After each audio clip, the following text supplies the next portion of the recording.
You are looking at Julian's pronunciation guide, where we look at how to pronounce better some of the most mispronounced words in the world, like this other curious word. But how do you say what you're looking for today?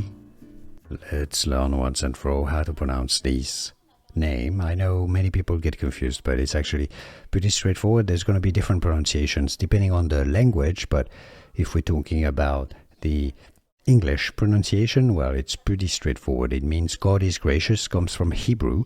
In English, it's normally pronounced as Zane, all right? Zane. Could be different pronunciations, as in Zan. Do you pronounce it any other ways, meaning gracious or merciful in Hebrew? Zane. How do you pronounce it yourself? Any differently? Let us know in the comments down below. Here are more videos on how to pronounce more confusing words and names too many mispronounced. Like this video if you found it useful. I appreciate your support. I'll see you soon and thanks for watching.